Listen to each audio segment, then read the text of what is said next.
Welcome to another episode of Carolina Commercial Real Estate Connection. Today we have Kurt Bichart with us.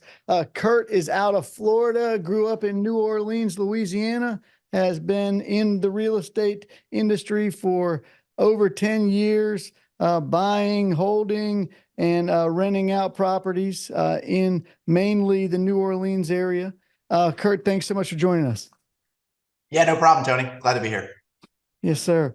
So Kurt is a very funny guy on social media, which is what drew me to Kurt originally. He's always got great comments. So he's been a great person for me to follow on social media and get to know. He's in a group, Go Abundance, I'm in, and I'm happy to have him on the show today. One thing, Kurt, I really just wanted to bring up just because it's awesome to me. I'm a family guy. We both have 4 children and, a boy and 3 girls. We both share that. What has been the biggest challenge for you about parenting, or the biggest adjustment that you're making, or the biggest joy you have with it? I think one of the challenges of parenting is to know when to be, the disciplinarian versus, letting your kids kind of roam and discover things themselves and make their own mistakes. And that is always a fine line to walk down, because you don't want to be that guy where your kids look back and, dad never let us do anything and he's super strict and we were scared of him and all that kind of stuff. But you also don't want, I also don't want to be one of those like wimpy dads where I'm like, where I'm crying with them every day over something ridiculous and make them too sensitive, because you need to be a little bit tough in this world. So that's kind of a fine line to walk, I feel like, with children. I'm learning my ways there. Yeah, I love that. Yeah, that's one of the big things with me is I really, as my kids are now getting older, one of the biggest, I would say, things that I pushed my kids as they were younger and now getting older, I don't know, that was the smartest things. I pushed my kids and forced them, like, you have to play a sport, you have to play a sport, you have to play something, you have to do something. You're not just going to sit Yeah. around, do nothing. And so my oldest son, the 16, is like, I hate soccer because you forced me to do soccer for so long. Well, I wanted you to do something, Do you have your kids play sports or activities that you bring them into, or let them make their own choices? How do you do that? Yeah, so that's a great story right there, because my son's 9, and about a year and a half ago, from age 7.5 under, I'd occasionally ask him like, hey, you want to go throw football or do something with football or whatever. And he never had any desire. He never wanted to, like, I like LSU football, and sometimes used to watch the Saints. And, I used to ask him if he wanted to watch it with me. He never had any desire, like zero desire, like adamantly did not want to do anything with football. And then about a year and a half ago, I think he started playing football at his school with his friends during recess. And in the last like year or so, the kid has gotten like completely obsessed with football. Like, he knows every single player in the NFL. He knows where they went to college, their position.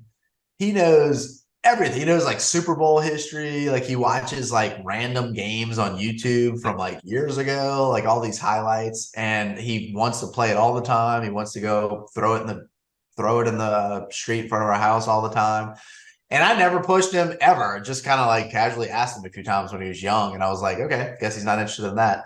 So that was kind of like an epiphany, like, okay, well, you don't have to pressure these kids. They're going to figure it out on their own. But I will say, like, I like to introduce them to things. Like, we live in Florida. So like, giving them tennis lessons. I go out there and I love pickleball. So I bring them out there to hit pickleball with me. And, I usually make a bet with them. Like, hey, if we hit it 100 times over the net in bounds in a row, I'll go buy you ice cream or something like that. So I kind of like incorporate things like that, but I don't like put pressure on my kids to any of that stuff. I don't think that's a good idea.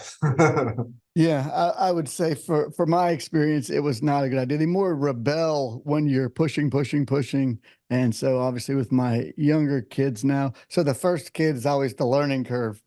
They must have like the worst upbringing if you're the oldest kid in the family, because it's like you're the learning curve for the parents. The first kids, Right. you're going through figuring out when you do everything wrong with the first kid, and then you for the rest of the kids, you do much better. So Yeah, I mean, I try to look at it mathematically, like the chances of my kids or most of our kids, but especially my kids, of being professional athletes, it's so low that like for me it would just be kind of idiotic to like put pressure on them to do something like that.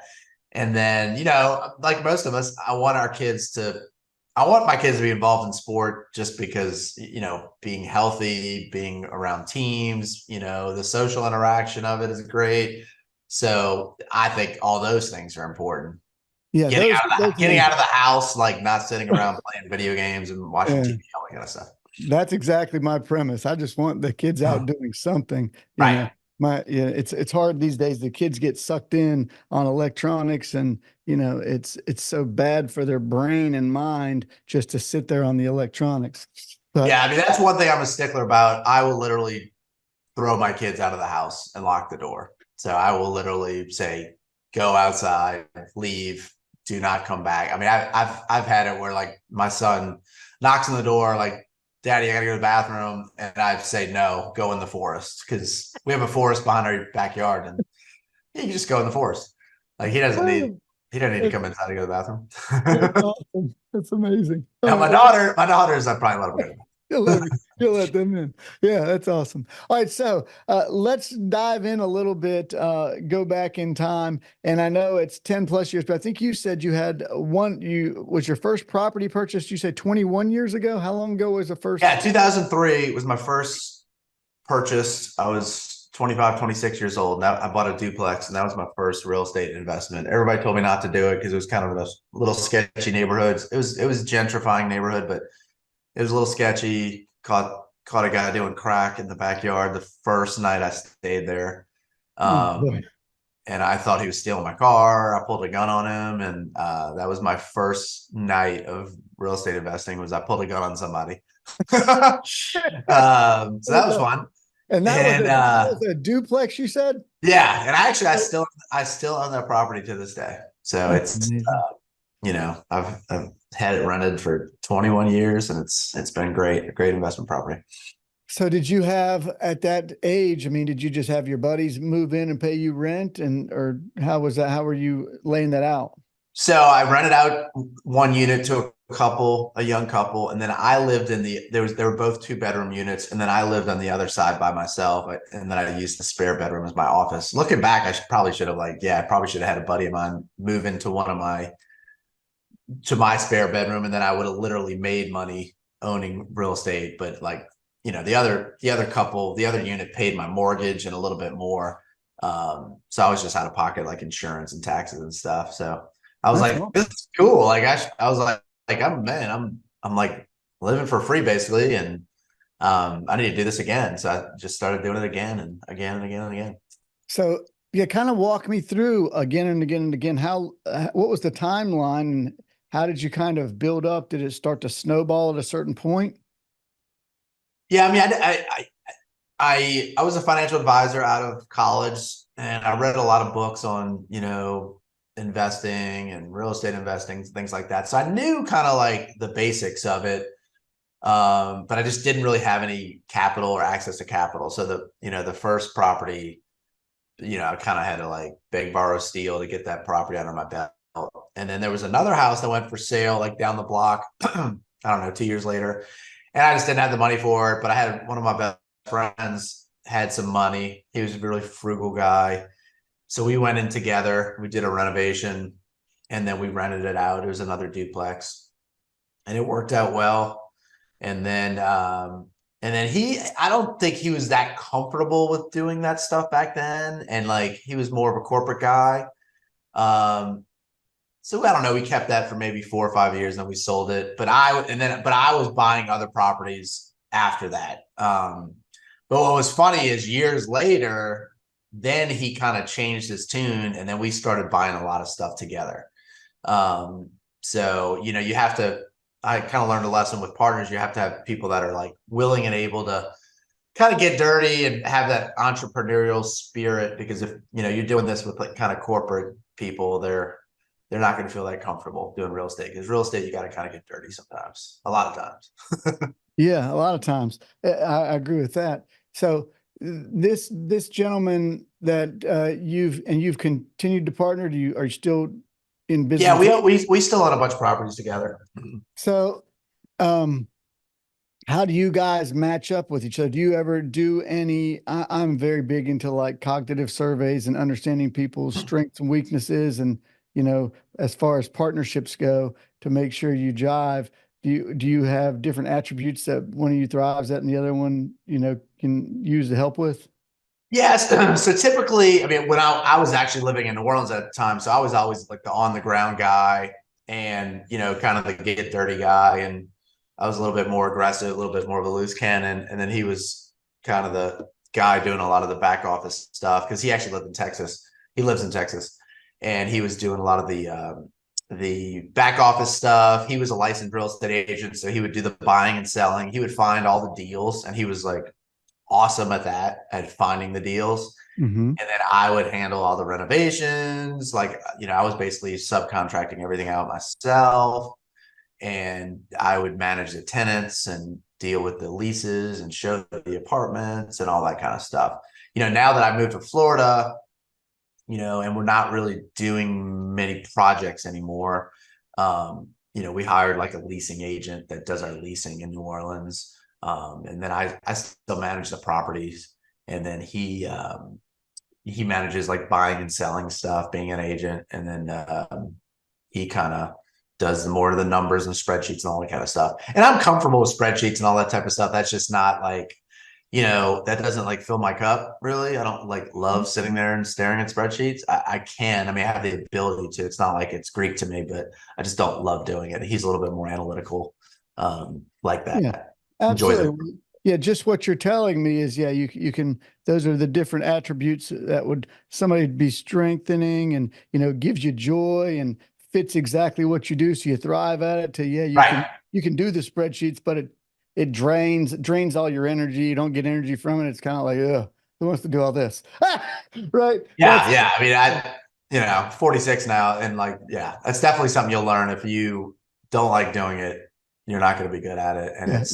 it's not going to go well. Like, you need Yeah. to kind of enjoy doing it. What you're doing does not give you energy and give you the motivation and drive to continue doing it and make you happy, then you're not doing the right thing for yourself. So, and you probably aren't thriving, and you'd be better off doing something else that gives you that energy. Right. Exactly. Like, I like this stuff. He would hate it. He would never go on a podcast. He would just never do it in a million years. So walk me through, because you got in early. So we're right around the same age. So I was also kind of going and starting things up around 2006, 2007. And, there was so much happening, and it sounds like you'd gotten in before that, was on the tail end of like the dot-com bust, right? When you're coming in, and Right. then, then you've got this buildup. How was your impact, and how did you guys handle the rise up and then the crash? What was your positioning during that? So luckily, or unlucky, actually, luckily, we in summer of August 2005, New Orleans got hit by Katrina. So the nation, nationwide, that was actually when real estate was still rising a lot till 2007. So we got hit by Katrina, which obviously was a catastrophic event. So we never saw that like huge bubble like a lot of the other rest of the country got, because we got hit by Katrina a few years before. So when the real estate bubble burst in 2008, that affected us a little bit, but not really much. It actually was great for our business, because people just didn't want to have anything to do with real estate. So we were able to buy a lot of properties for really cheap prices. There's a funny story. There was a property listed for $10,000, and there were so many deals out there that we just had a joke between my business partner and I. We had a joke between us, like, hey, let's try to buy a property for $1,000. So we offered $1,000 for this property, and it was it had flooded in Katrina, had a lot of Yeah. damage, but it had a structure to it. It could have renovated and everything. So we made the offer for 1,000. They countered at $2,500, and we said no, and we didn't buy it. So we wouldn't buy it for $2,500. And I think I don't know, 3 years after that, it's in the same condition. It sold for like $90,000. Yeah. No, I So would say that's how much people just did not. They had so much inventory in New Orleans of like flooded, messed up properties, and that's how much people did not want to deal with real estate back then. That we could have got a property for $2,500, and we said no. that is amazing. Yeah, I can completely remember how now that you've gone and reminded me of that, just looking at all the X's on all the houses that were just like, yep, this Yeah, fuck, this one's fucked, this one's fucked. This is just a mess. So yeah, there was probably an abundance. And then it's just, the mentality is to, oh my gosh, stay away. This is going to be a disaster forever. To where you guys are like, okay, now let's go figure out what we can do to get this stuff as cheap as possible and go dive in. Which is still, there's some hesitancy there, right? And it's like also how much available capital you have. You could obviously, if you got enough capital, you go buy up. It was like, what can you really, how much can you yeah, afford, right? To yeah. buy. So we had a hybrid strategy. There were some properties we were buying, renovating, and then just holding as long-term rental property for the cash flow, because that was kind of important to us. But you needed capital, so there's a lot of properties we would just sell, and we did a lot of like the wholetailing, where we would buy from a wholesaler, and then we would sell it on the MLS, and there was a arbitrage there, and a lot of times it was some big time arbitrage in those early days, because that was kind of the earlier days of wholesalers. Mm. And I don't think a lot of times they knew what the properties were worth. So we had some really good deals on that strategy. Nowadays, like a lot of these wholesalers, I don't even think the deals are that good, to be honest with you. Yeah. So Yeah. I don't, People, these wholesalers that call me, I'm like, I wouldn't have, this isn't even a deal. yeah, Why are you even bringing this to me? yeah. I mean, we haven't bought anything in a while, just in years, just because of that. I mean, we just don't really see the deals out there anymore. So Yeah, that's why there's a disconnect. I feel like with the younger investors that are coming in to the people that have been through this for a while, when you see the market and it goes up and comes down, and then the younger generations come in, they just have seen up, up, up because it's been right, just steadily rising now for, I mean, unprecedented amount of time, almost right. 14 years. So, what do you feel like there's going to be some type of some event that could come up that could cause a major dip in the market, whether it's multifamily, residential, commercial? Yeah, I mean, we're seeing it already in multifamily. A lot of since the rates have gone up, a lot of these deals that were marginal deals are kind of blowing up. So there is some stress in the multifamily world out there, especially a lot of these syndication deals. Residential, man, I don't know. I mean, here where I live now, we had such a huge run up from 2020 to 2023 that we're probably 15% correction from the high, which was probably late 2022 or early 2023. We've seen probably a 10 to 15% correction from that. But I don't know if residential is going to get hit that hard, because it's just there's so many people with low interest rate loans, and they're probably not going to sell. So there's not going to be like a oversupply of inventory. But commercial is probably a different story. I mean, we've seen it in office and multifamily. They've gotten hit pretty hard. So there'll probably be some deals there in the next 6 months to a year. Yeah, and the thing is, when you say that with multifamily, you're seeing it, the amount of new product coming online is also unprecedented. It's like higher. A lot of these, we haven't seen the amount of inventory coming online since the 80s. So Right. with the excess new inventory coming on, some of this older product that's, seems to be at a deal pricing right now. I don't even know if it's a deal because, when you have the new inventory coming on and then they're having to give specials and cut their rates, people are way more amped to buy a new or to rent a new product than these older ones. I don't care how you renovate them. It'd be Yeah, totally. I mean, a new product is going to be much more attractive. But, some of these new places, like there's some places around here that have gone up in the last few years that are like where my in-laws live. I'm like, man, I would live there. Like, that's really nice. They have like an awesome gym. Like their pool is like country club type pool, yeah. hot tub. I mean, just really nice place to live, and porches and everything. And some of these dated properties in the 70s and 80s with 8-foot ceilings and Yeah. a little bit more depressing. Yeah, I don't know how they're gonna do, but I mean, Yeah. I think a lot of it goes back to location. If you're in a if I invest in a passive deal, I'm looking for demographic tailwinds, a place people want to move to. And then in that area, is it a good neighborhood that's people always want to live in rather than a marginal neighborhood? Because we've seen that the last few years too. Like, some of these cities, I mean, most cities in the country have just seen a big crime increase. So some of these areas that were gentrifying before 2020 have kind of turned the other way and have gotten pretty bad. I mean, we've seen it in New Orleans. So walk me through. So just so people who are looking and thinking about, investing passively in someone's deal, I know you kind of touched on a high level. What all do you look for in investing in someone and what they're offering? Yeah, I mean, my first bit of advice would be to be extremely picky. So, I would just say no. Your default status should be no, I'm not investing in this. And then work your way up from there. So if your default status is no, I like that. then, if it's a great operator, they've been doing it for a long time, they have an awesome, rate of success. Maybe you talk to some of their investors. Maybe you get to see how their portal works, because like some of these guys just not great with the technology. So you want to make sure their portal works well and it's updated all the time. You want to make sure they have a history of paying their preferred return, whether they pay that monthly or quarterly or whatever.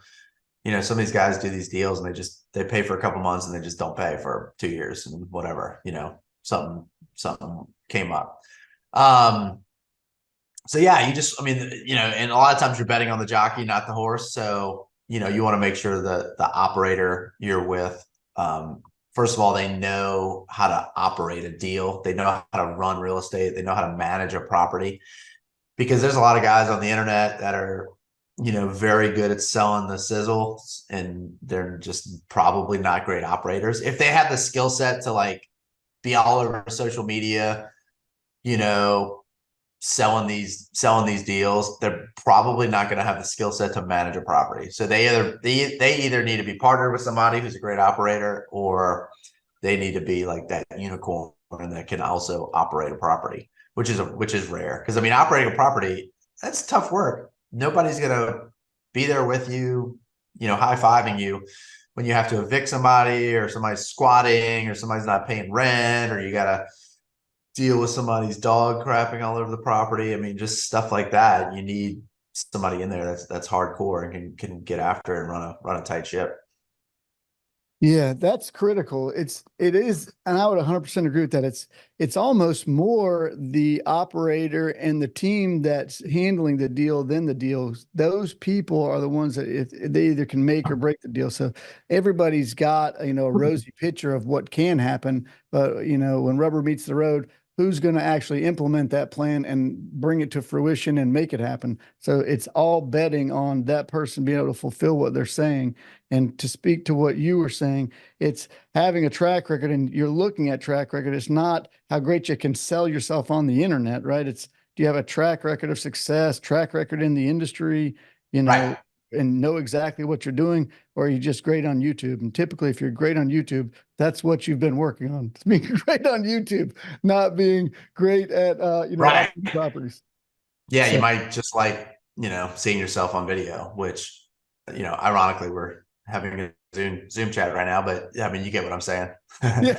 And then Yeah. also like there's something to be said for, I'm invested in a few deals with a guy out of San Antonio, and he just buys in San Antonio. And whatever you think about San Antonio's market, I mean, it's Texas, but he's a local San Antonio guy, born and raised there, and he does all his deals there. So he knows that market better than anybody else. He knows every subcontractor. He knows, if something goes wrong, he knows exactly who to call to fix it in that market.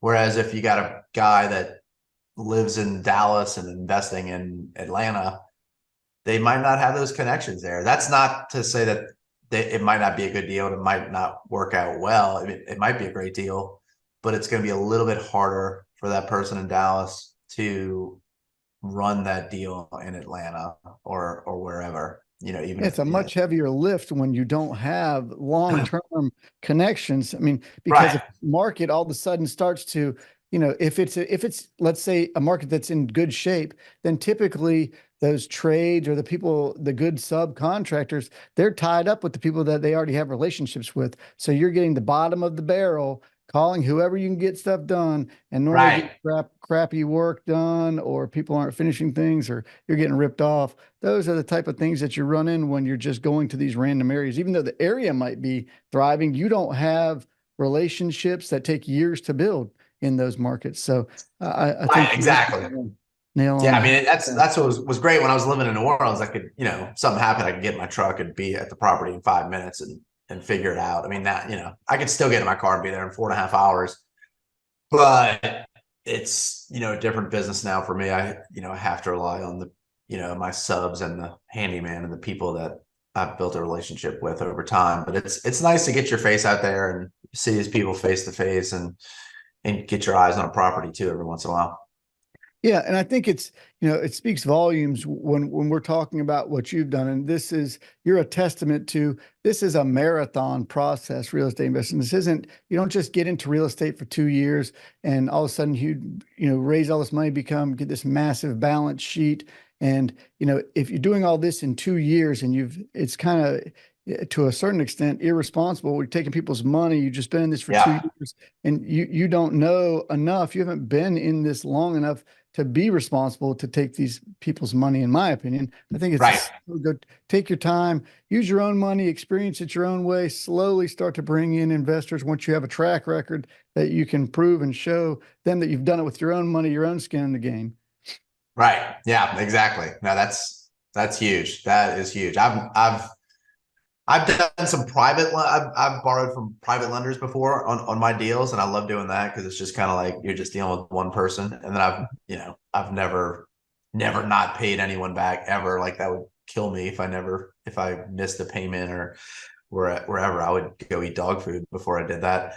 Right. Um, but yeah, there are some guys out there that, I've experienced it. Like they did not do what they said, and they, stiff their investors, and see them on social media still going on vacations and doing their thing. And I'm like, man, how could you do that? Like if I owed somebody money, I would not be going on vacation. I would be Mm. out there getting it done and getting these people paid somehow, or getting on some type of Mm. payment plan, or promising them that I'm going to pay them back eventually no matter what. So you kind of learn who are the people out there that live up to their word and all that kind of stuff. Yeah, so definitely, to speak to your point on that too, whenever you're investing, passing a deal, this is all, money that is just set aside that you are willing to lose 100% of this money. You don't ever want to invest anything in these Yeah. deals that you can't. And I know people say real estate's not going to go down to zero. Yeah, it cannot go. The real estate doesn't have to go down to zero for you to lose all your money, right? You can lose all your Right. money So without real that's, estate going down to yeah, zero. that's a So, huge thing that people have to learn. Just, it's not like the property value is going down to zero. The right. property, like the debt could change and you could get zeroed out. Yep. Like you could, lose 20% of the renters and you could get zeroed out. It's not like the property value is going from 10 million to zero. Like you can get zeroed out in a lot of ways. So that is something to be very concerned about. If I go buy a house in cash for $100,000, yeah, I'm not probably not going to get zeroed out unless, you Right. get sick. sued or something and just some crazy thing or whatever, but burned down without insurance or something like that. But you still have the land value. But Mhm. in some of these passive deals, you can get zeroed out, man. Like it happens. It's happened to me, so I know it can Yeah. happen. So yeah, absolutely be cautious. Well, let's dive into a little of the other things you do because you got a lot of extracurricular stuff. You do a lot of pickleball, you're running, you're doing a lot of stuff like that. So how did you get into the running and the pickleball and is what are you doing with that coming up this year? Yeah, so running wise, I actually don't even like to run that much, but I've kind of just made it one of those things where like I'll sign up for a race and then just kind of that makes me train for it, whether I like it or not. So, last year I did the Leadville Marathon in Leadville, Colorado, which is it's probably the toughest marathon in the country because it's just the altitude. You're running between 10,000 and 13,000 Oh feet the God. entire time. And then last year it was June 17th and it was a blizzard. So the entire race was a blizzard and like my hands were like freezing the whole time. So like a lot of the times I had to literally run with my hands in my mouth, like warming up my hands. Cause I don't own hand like jogging gloves. So I didn't even think about that. So yeah, I finished that. I was very proud of doing that. And then 2 months ago, I did my first ultra marathon, which was a 50K, which is a 30-mile race. Hmm. So that was my first ultra, and that was here in Florida. Like actually, it was actually through the forest in my backyard. There's a 50K through there race. I'm actually wearing the shirt right now. Oh, Um, and I don't know, they probably had 200 runners, and that was a really cool race. That was really tough. But I actually don't even love. I love it after the fact. Like I uh, love like feeling the feeling of accomplishment and doing it, but I don't like love the training routine of it. so how But long pickleball, did I you love. train? How long did you train for the 50K? I did not train nearly enough. Like it was super hard, and I actually never ran more than I think one day I did like a 12-mile run, What? but yeah, You it was did kind of 12 stupid. mile Like I run, did but then not. did the 30 miles? Yeah, I only ran like a 12-mile, but I still had some like inertia from my marathon last year. And then I had been playing, 2 hours of pickleball every day. So I was in good aerobic shape, but running 30 miles is a different deal. So that was it, I was the last few miles I was in bad shape. Now, pickleball is a fun game. I mean, I play in my driveway with my kids, but I went Yeah. to like a little Saturday morning pickleball pickup game, and there's a bunch of old people there. I was like, oh, I'm going to work these old people. I mean, I got on the court and just got destroyed. The first game Oh yeah. I didn't score a point, and they were like, you got pickled. I was like, what the hell does this mean? I got pickled. Ah! Yeah, some of these old people are good. So yeah, I started playing last like May, so almost a year now. I grew up a tennis kid, so I had like that racket background. Yeah. Um, my grandpa was a tennis coach. So yeah, I never even heard of it before like 2023. So I started playing last May and I just kind of got obsessed with it. So I play at least 5 days a week. You know, when I play, it's at least 2 hours a day. I play in a lot of tournaments. So, I started playing in tournaments a few months back. So, got some gold medals under my belt. And, I've played in a couple tournaments where there were some awesome people and got my butt kicked. But, I'm getting better and I love it. I just really like it. It's a lot of fun. Prefer doubles, but I like singles too. So, yeah, I just really like playing. And it's this whole social aspect to it. I've met a lot of friends through it. And, we call each other pickleball degenerates, and we like my crew of people. We like to play a lot and play each other and things like that. So it's fun. Oh, that's amazing. Yeah, I mean, it is such an addictive, fun sport. You wouldn't believe it. I Yeah, mean, I grew up playing tennis. It is just like the goofiest game on the planet, but it's extremely addictive to where like, you yeah, get out there and it's literally within like 15 minutes, you're like, oh, this is the funnest thing I've ever done in my life. yeah. It's fun, and then like as you get more kind of advanced into it, now I'm kind of getting into like the 4-5, playing against some 4-5 5-0s. I think I'm like I'd say Wow. maybe I'm a 4-5 or right below that.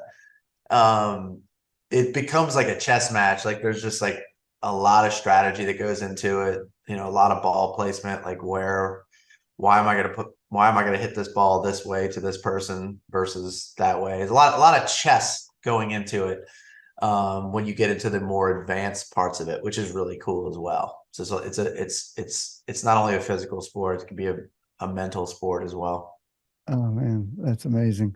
I love it. All right. One other quick thing I wanted to touch on. So it kind of goes along with what I do. So, we had talked a bit. Your wife had been, doing teaching Pilates and loved Pilates, and you guys opened a Pilates studio in Florida and have done so well. You're opening another one. Could you kind of talk us through that journey and how that's gone for your family? Yeah, so my wife has background in fitness. She's always been big into fitness, and she was a Pure Barre instructor for 7 years back in New Orleans. And then her sister, who's 15 years younger than her, worked at Orange Theory for a bunch of years. And her sister kind of wanted to move out here to Florida to be closer to us, and just kind of wanted to move out of Utah and move to Florida. So I was like, well, y'all need to, why don't y'all do a fitness studio? And my wife really didn't want to do it because my wife she wanted to be a stay-at-home mom. She loves doing that, yada, yada. Um, but she decided like, yeah, that's a good idea. So they started talking, they came up with an idea, and yeah, we just ran with it. They found a place, they started the business, we built it out, and it's been going really, really well. They worked really, really hard. They're a great team. It's a great studio. They've built a great community, and they've just kind of been a victim of their own success. I mean, their classes are booked all the time. They've added a bunch of classes, and they're just doing so well that I was like, y'all need to do a second one. And then my wife didn't even want to do that. So, but now that we like the second one's on the drawing board, my wife's talking like, I want a third one now. So, so that's kind of funny. That's amazing. I think she's really getting into it and she really enjoys it. She might not tell you she does, but I think she really does. She finds a big sense of accomplishment over it. But it's been great because I mean, real estate's kind of been the margins for my business have tightened a lot in the last year and a half with insurance, property taxes, and the rental softening. So it's actually been a godsend for us, for our family and everything. So it's been nice. Yeah, and really the biggest boom we're seeing in, the commercial space as far as what I'm seeing is the wellness and the Yeah. fitness side of the retail sides of business. So that's where all the growth is. That's where everyone, Yep. ever since COVID, when people were kind of stuck in, people love that environment to be able to go have the camaraderie of working out together, the class atmosphere of exercise is really great, and keeps people motivated and keeps them engaged and keeps them going. Not like a general gym where you just come and go and there's a lot of drop off. That class, just like what you're saying with the pickleball, you found the friendship and you build the friendship. Yep. It's the same with the class environment for working out. And so, to your wife's testament, obviously she's taking where she's saying she wants a third one. She's taken, her from teaching the bar to now understanding how running a business, obviously turning that and thriving in business because she's probably not near teaching near as much. You can't teach at all three of them, right? So she's gone from the teaching aspect to now thriving and loving to run business. Yeah, and she had never run a business before. I mean, she had worked before. She was in sales, so she was great with people. She's got an incredible personality, so she's always been incredible with people. So she has that skill set. But running a business she had never done before. But yeah, she's jumped right in and she's been So great. I are thought I was you going to deal more with like talking to the contractors and all that type of stuff, but she's doing almost all of that. I just kind of butt in whenever they ask me to, oh, which is awesome. which Well, is less and congrats. less, which is less and less often. Right. Yeah, that's amazing. Yeah, I think that the studio atmosphere of fitness that I feel like it still has a long roadway of going up. So I think there's a lot of opportunity. I think you guys are right in a great niche right now and have a lot of opportunity. So, you know, keep us informed and let us know if that turns into a franchise model as you grow and maybe you compete with Pure Bar down the road. You Yeah, never we'll know. see. We you never know. I mean, I don't know if we want to, we're huge on having our lifestyle Right. rather than like working 100 hours a week. So I Mhm. don't know if that's the future, but you never know. So we'll see. You never know. Well, awesome. Well, hey, Kurt, thank you so much for joining us, man. It's been a pleasure talking to you and getting to know you a bit and finding out about your family life. And I just sincerely appreciate you taking the time to sit and chat with us. Yeah, Tony, it was great, man. Appreciate it. Yeah. Thanks so much, man. Hopefully we'll get you on another time later down the road, sir. Thanks so much. Sounds good. Thank you. Have a great day.